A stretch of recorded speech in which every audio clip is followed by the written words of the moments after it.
Hey there, it's Christine Barber here. Thank you for being here. Remember to turn off the notification on your phone before you teach yoga. I have to remind myself. Welcome. I'm doing an Ask Me Anything session. I'm live on Facebook and YouTube, and then I'm going to be on Instagram in about an hour. So if that works better for you, you can jump on over there. Welcome. It's nice to have you here. I wanted to jump on today. We're in the middle of talking about and opening the doors to the Subtle Yoga Resilience Society, which is my membership group. So I thought I would answer some questions. So if you're here live, thank you so much for being here. If you're watching the replay, go ahead and put questions in the comments. I'm happy to answer them. So one thing I'm going to do before I get started here, and by the way, if you're here, go ahead and feel free to put comments into the chat box. Let's see. One of the things I wanted to do was just put some links to things that I have going on right now. So there's a webinar that you can watch if you're interested. And it's called 3 Shifts to Becoming a Successful Teaching Slow Mindful Yoga. Now, what we've been doing over the past couple of months, and by we, I mean my team and I, we've been looking at analyzing, if you like, how sort of my system or my methodology. And this is methodology. This is not my yoga system and methodology, although I've spent lots of time analyzing that. But that my yoga system that's a different thing than what I'm talking about today. What I'm talking about today is how I went from being a yoga teacher with 2 p.m. time slots at yoga studios and 3 students, being I'm not trying to toot my own horn, but I worked really hard, did a lot of analyzing, figuring things out, and became a yoga teacher who trains internationally and has hundreds of students now. So how did I do that? That was the thing we were trying to analyze, and we put it together into a web, and it's called 3 Shifts to Becoming Successful Teaching Slow Mindful Yoga. And I highly recommend you check it out. I just put the link in the comments there so you can have a look at it. And I think it might give you some ideas about what you can do if you are struggling. Like, I know lots of people that have great careers teaching slow mindful yoga. It's not unheard of.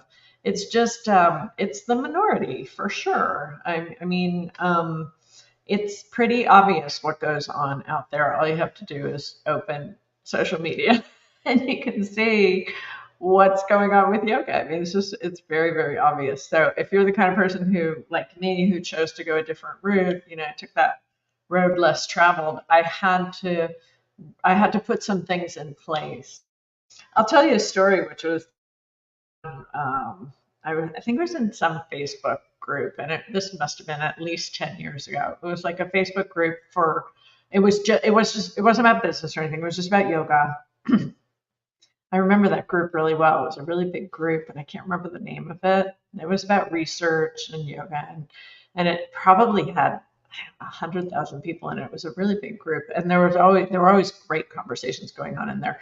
And so at this one point, this is like 10 years ago. At this one point, people kept posting about how frustrated they were with what was going on in social media, because that was at the time. I remember when it started. Instagram, maybe like 2012 or something. It might have started earlier, but I remember around that time, and we started to sort of ramification of yoga with all of the beauty, because Instagram's about, so you had all these beautiful, aesthetically pleasing images of people doing arm balances with behind their head and all sorts of acrobatic stuff. And Instagram was just perfect for that.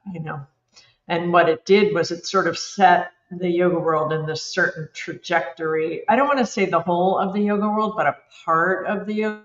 Certainly people who never been exposed to yoga were getting exposed to these images of elite athletes. Not, I don't want to take anything away from them. Sometimes people say to me, "You should just leave those people alone." I'm like, as if I have any control over what people do on social media or what they teach. I have no interest in controlling that. I simply am pointing out the fact that uh, many who are really good yoga teachers and know how to work like in health and wellness, know how to help people like with their back pain and stuff. Like that stuff gets so overshadowed by the Cirque du Soleil performance that is Instagram yoga and a lot of social media yoga. So at any rate, I was in this group and somebody posted, people were posting, excuse me, and complaining about what had happened to you. And the person wrote a comment, and I was reading all the comments, and I got to this one comment, and it said, "You can complain about what has gone on in the yoga world and how things have changed. You can complain all you want, but the tools of marketing are right in front of you. So choice is that you could use those tools to get your message out to the world." And that comment changed my life. I mean, it just hit me in the head. It was, how like you hear the right thing at the right time. That for me, that was hearing the right thing at the right time. And I was like, oh, no more of this, Marianne Williamson quote around remaining small. No more of this remaining small. I have a voice. I can use the tools of social media to get my voice out there. And that's exactly what I'm going to do. And it was like this, it was like a switch, any kind of moment for me. And so I realized I'm going to use the tools that are well known. And the first book I started with, I had never done anything. I always thought marketing was a dirty word. I really did, because I was in the yamas and I wanted my yoga lifestyle, and I wanted when the student is ready, the teacher will appear. I wanted all that stuff that people would come to me. If you build it, they will come. I had that sort of magical thinking around my yoga teaching, and that switch flipped. And the first book, which was such a gem, is The Purple Cow, Godin. If you haven't read The Purple Cow by Seth Godin, you should read it. Now, Seth Godin, I don't recommend him as like a marketing mentor or anything like that. He just has some really good ideas about marketing.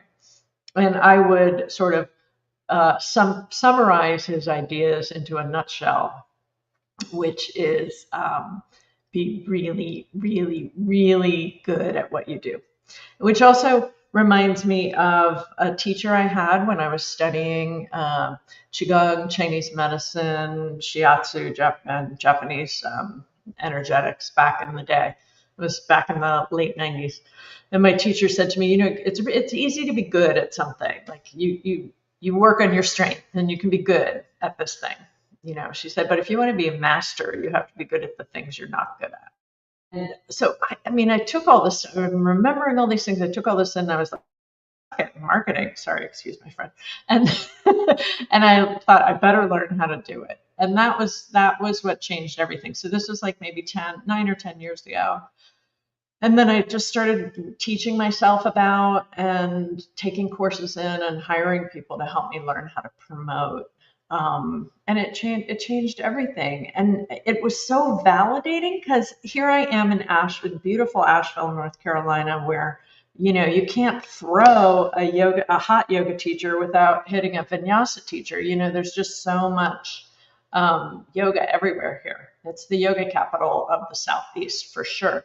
So, here I am in Asheville, and I'd go teach my classes, and there'd be like 3 people, and I'd be like, I think I maybe have something to offer, but nobody shows up. And my lovely husband would say, did you help somebody today? And I'd be like, yeah, I helped somebody. And he's like, then you did it right. And he's no marketing person, so I needed somebody to help me beyond him. And I realized I needed help, and I started studying, and I hired people, and all of that helped me immensely. And I invested in myself and my career too, by the way, because that's part of it. But anyway, it just, I just wanted to kind of frame what I was talking about here a little bit. So what we did was we pulled out, we looked at what I did, and then we started pulling out the key features of it, and repackaging them. And it essentially comes down to, do you have a roadmap to success? Are you doing your personal practice? Because that's where it all comes from, right? It all stems from there. And then, do you understand the science behind teaching? And then if you understand the science, then you can go to that next step, which is, do you have really good promotional tools? Because that's what's going to help you. And promotion has changed. And when I first started teaching yoga, I literally would go to the AMP down the street, which is the supermarket, and stick a flyer in the bulletin board. That no longer does much of anything. Depending on where you are, it really, it's not, that doesn't work much more. It's much more sophisticated now. I'll say that, and nuanced. If there's any questions, and I want to invite you, I see there are a few people here, so welcome. It's nice to have you. And feel free to go ahead and put some questions in the chat box because I can see them. So Isabel asked, do you cover stress, anxiety themes in your Resilience Society themes? Yes, we do. Those are huge. So we have had the guides so far in our themes. And what I need to do, thank you, Isabella. What I need to do is write that list down so you can see. But we've done everything. Like Unit 9 was about the stress response. We did back care in 13, which often has a lot to do with stress. I'm sorry, we used to call them units because that's what Facebook used to call them, and they changed it to guides. So guide number 17 is about trauma and resilience. Everything's about resilience. We talked about in guide number 20, I talk a lot about the parasympathetic nervous system. That's about deep rest and resilience. Lots of stuff on like healthy spine, healthy feet, healthy knees, healthy sacrum, wrists and elbows. We did something on digestion. Strengthening digestion. I did 2 guides on digestion, actually. Healthy heart and resilience. We did lung health. I know that's not exactly the nervous system. One on the immune system, a healthy endocrine system. We did one on thyroid, menopause, holiday triggers. That was guide number 44. Let's see. And then we did, there's so many other things in there. So for me, the what we come back to all the time is resilience. And resilience is something that, and I know like resilience has been so watered down since I started the Resilience Society, that term, but it almost always comes down to the neuroendocrine immune system. So I talk about those things all the time. And the other piece is that the mind affects neuroendocrine immune, right? So yoga practice primarily, it's a practice of the body, but it's primarily a practice of the mind. So we come back to that theme all the time.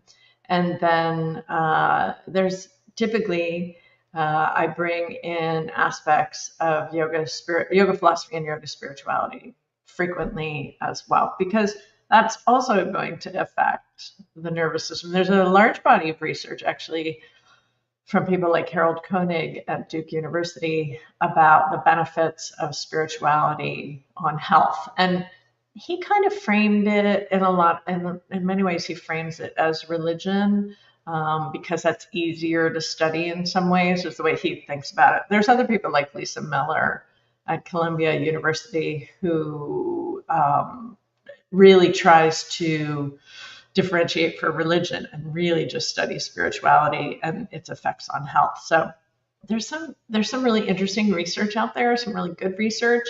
And then when you have a practice that's so plastic, like yoga practice, I think it offers us a really powerful opportunity to help our students leverage their spirituality for improved nervous system health outcomes, uh, it, because it's non-sectarian, right? Because and people, there's a lot of stuff going on in the United States around like banning yoga because they say it's Hindu, and then there's stuff from the Hindu nationalists in India saying, yeah, yoga is Hindu. So you get it from all over the place that people say yoga is Hindu, but yoga traditionally was used in the context of whatever religious orientation somebody followed, whether that was Buddhism, Shaivism, Jainism, and Sanskrit is used in those often in those.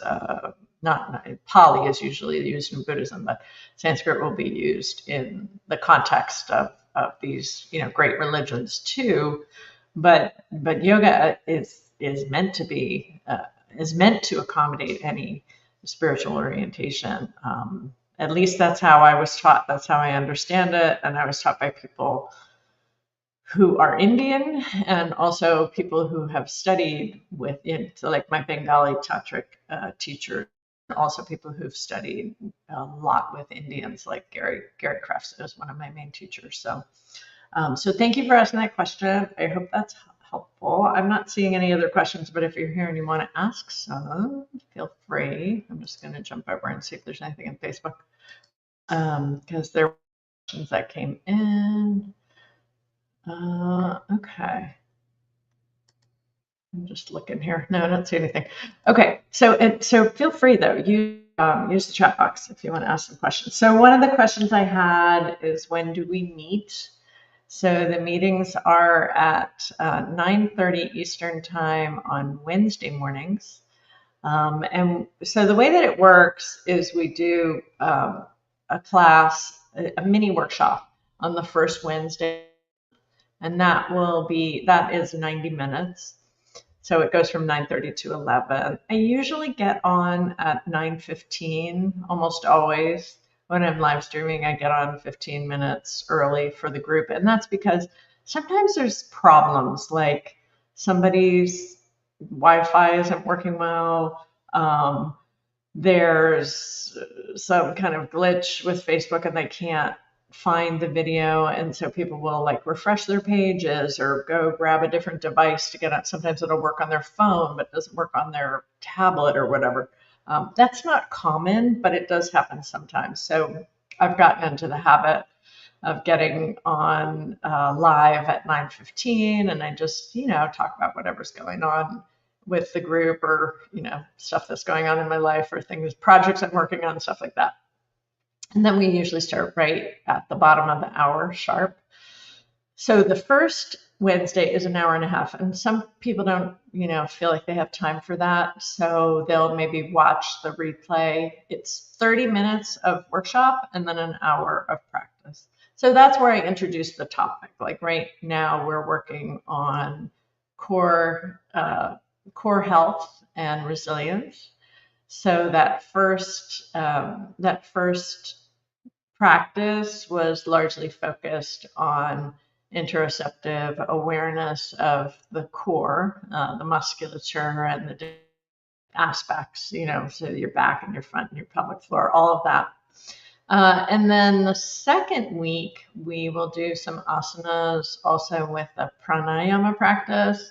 So I teach different pranayamas that are relevant to whatever we're doing for the theme for that month. So this month we actually didn't do what is technically called a pranayama. Technically, pranayamas need to be slow and subtle. That is from the Yoga Sutra. So we did Kapalabhati, and I taught it in a way how you prepare for Kapalabhati, then the options for Kapalabhati practice, and then how you compensate for it. And so that was our second week, so we did asanas to prepare for that. And the second and the third Wednesday practices are usually about 40 minutes altogether. The reason I did that was people were saying, I don't have time to do an hour and a half practice. I totally get that. So we shortened it. and we made it, it's 35 to 40 minutes. I almost never go over like 45 minutes in that practice.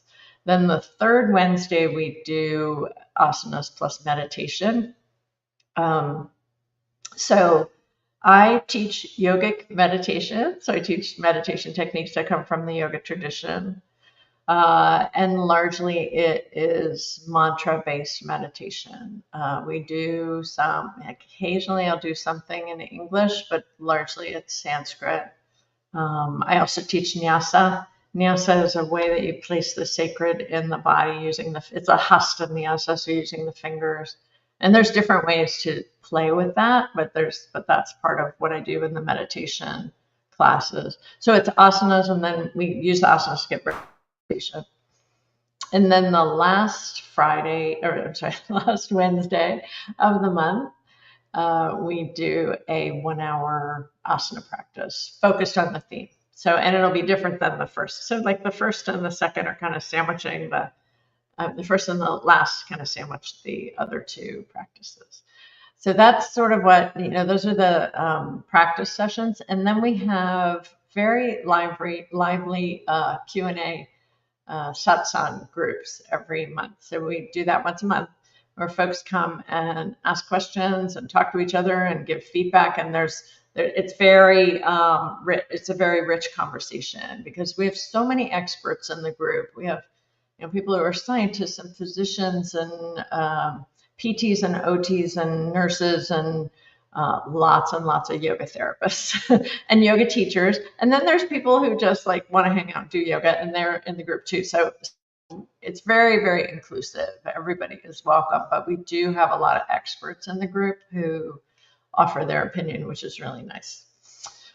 And then the last thing, what else do I want to say? Oh, and also you get a notebook. I have one with me right now, maybe over there, but you get a notebook and journal every month with key points of teaching. And some people just make like 3-ring binders and then they start to tuck those away as they finish the guides. There's no need to start from the beginning, by the way. We've been going for 4 years. There's no need. You don't have to start at the beginning of the Resilient Society. Like you don't have to do everything in order because it's not linear. It's very spiralic. Like we circle back to themes. We go over things again. Like that in July, I'm going to be doing a breath and movement theme. So breath and movement and resilience. And it's the sort of new insights and cues I have to share with the theme that is so dominant in what I teach, So when you have, I think it's interesting, and it's hard to explain this, by the way. It's easier to feel it, but I think it's really interesting and very powerful to understand biomechanics of asana and how to use them, biomechanically, and then to layer a knowledge of how to adapt the breath in these different poses to create specific effects on the nervous system. And that's what I love. I mean, that's where I find the alchemy is about yoga practice. People say like, oh, do, side angle pose because it's good for constipation. That's like sort of a thing you hear. And I remember hearing that and being like, how is side angle pose good for constipation? It didn't to me until I studied more deeply and I understood where Iyengar got that, which was Krishnamacharya. But it's a specific benefit that arises when you understand how to adapt the breath in that pose to create that effect. So it's not like you just do like, I don't know, you hear things all the time like forward bends are good for digestion. Maybe. It depends on how you're using them, and it depends on what breathing adaptation you're using in that practice to create a specific digestion effect, by the way. The shoulder stand is good for thyroid. I don't know. But I can show you some ways to work with shoulder stand that may create more circulation and greater pranic flow, as well as stronger interoceptive awareness in this part of the body. So it's nuanced is what I want. It's not complicated, it's nuanced. And as you start to understand the nuance, your whole practice, your personal practice starts to transform. It starts to change your whole practice. And it changes the way you look at asanas from this thing stretches my hamstrings to, if I do this regularly over time, I can start to affect my traits. For example, I can stop calling myself an anxious person. I saw a yoga teacher online the other day, and she was like, and this is what I do when my anxiety kicks in. And I was like, maybe, and I get that, like, I'm not taking anything away from her, but maybe and it wasn't, I'm trying to be, very solicitous here because, like, I get it. People have anxiety right now, big time. But my interest is in helping people shift out of the label of an anxious person into, I know how to use my practice to begin to unravel that samskara, that anxious patterning in my nervous system, and start to become a different person, to change the trait. And Dan Goldman talks about this, state change and trait change, right? I'm interested in the trait change, which is a plastic journey, and it can take time.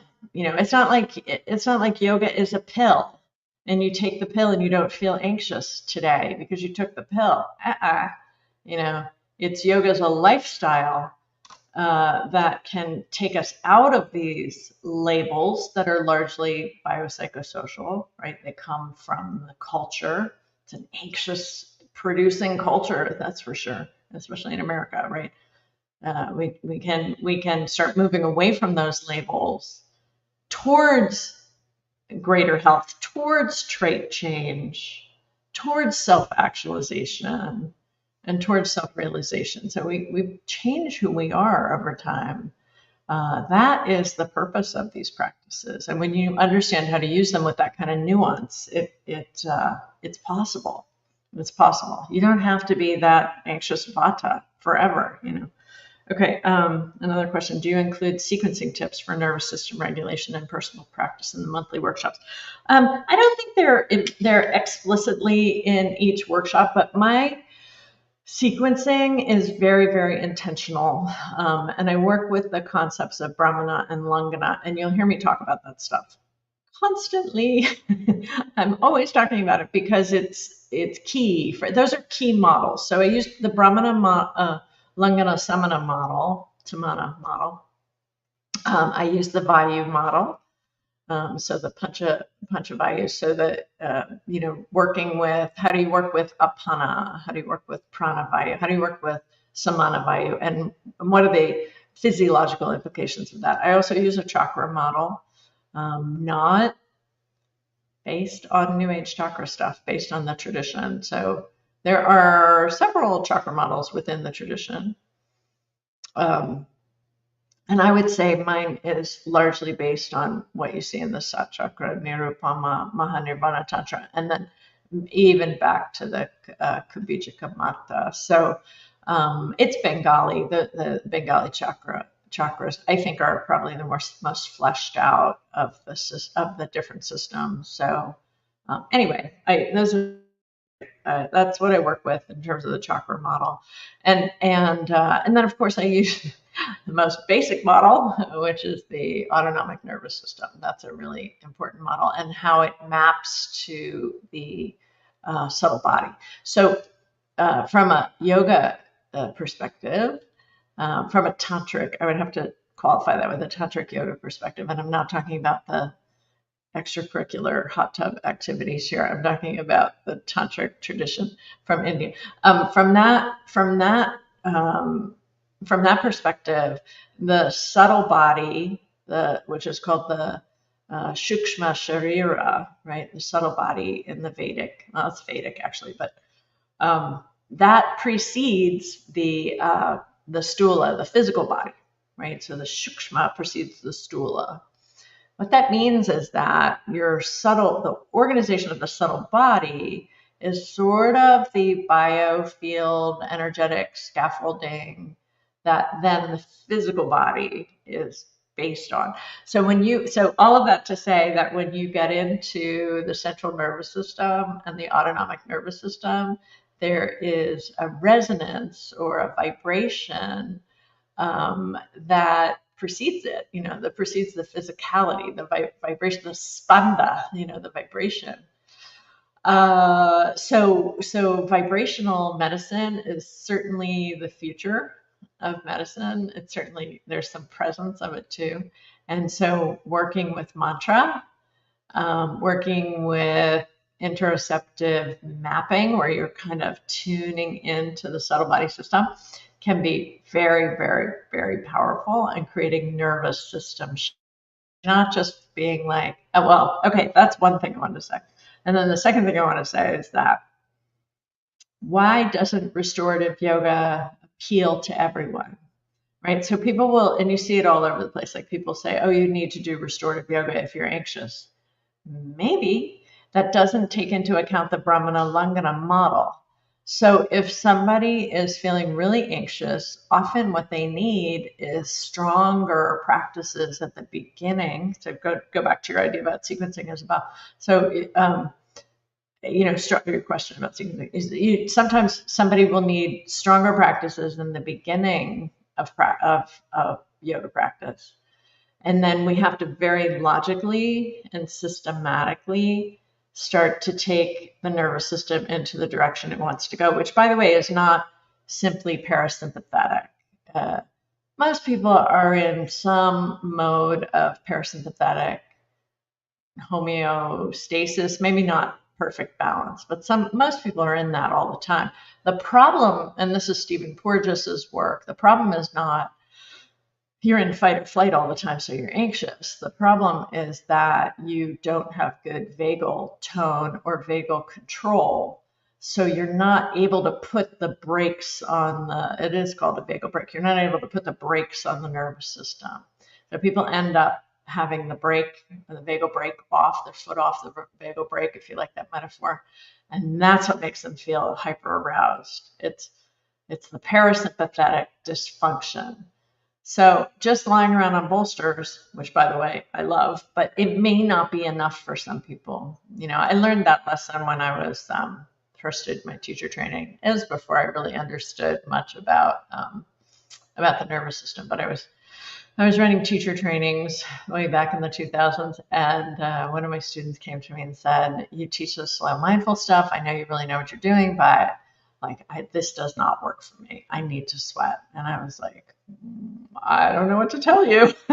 and I didn't understand anything about trauma. I didn't understand the nervous system, and I didn't understand a lot of things about psychology that I needed to understand to help her specifically. Now I get it.